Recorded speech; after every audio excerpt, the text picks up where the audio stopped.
Ya Allah, di mana engkau? Bisik Lebe Burhanuddin dalam hati. Gema ajaran Guru Yunuk tentang reinkarnasi terasa seperti duri yang menusuk kalbunya. Pagi itu, ia terduduk di tepi ranjang, membiarkan zikir pagi padepokan yang bercampur mantra Sanskerta mengalir masuk ke kamarnya. Dulu, suara itu menenangkannya.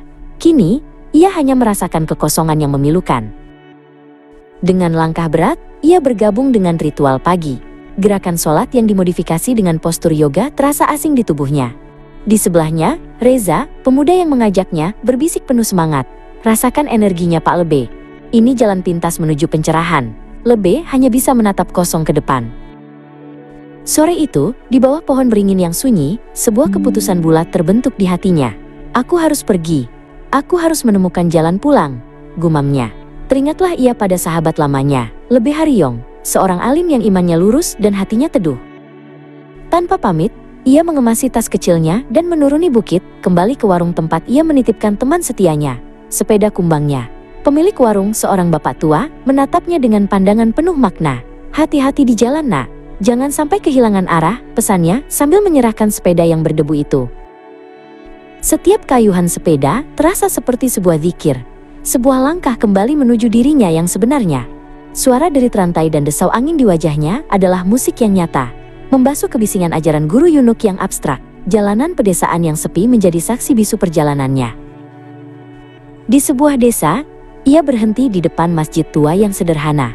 Ia mengambil air wudhu dari sumur timba, merasakan dinginnya air menyentuh kulitnya. Saat bersujud dalam sholat zuhur, air mata yang ditahannya berhari-hari akhirnya tumpah, membasahi sajadah usang di bawahnya. Sebuah isak tangis kelegaan. Akhirnya, ia tiba di kediaman Lebe Haryong. Lebe Haryong, dengan janggut putih dan wajah yang teduh, menyambutnya dengan pelukan hangat. Burhanuddin, ya Allah sahabatku, kemarilah, ceritakan semua bebanmu. Di beranda, ditemani kopi hitam, Lebe Burhanuddin menumpahkan segalanya. Suaranya bergetar saat menceritakan tentang padepokan dan jiwanya yang terasa tercabut. Lebe Haryong mendengar dengan sabar, matanya tak pernah lepas dari wajah sahabatnya. Haryong terdiam sejenak, lalu tersenyum lembut. Sahabatku, ujarnya pelan. Kau mencarinya di puncak gunung, di antara mantra-mantra yang rumit.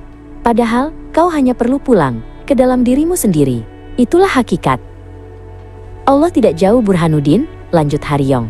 Dengarkan firman-Nya dalam surah Qaf ayat 16.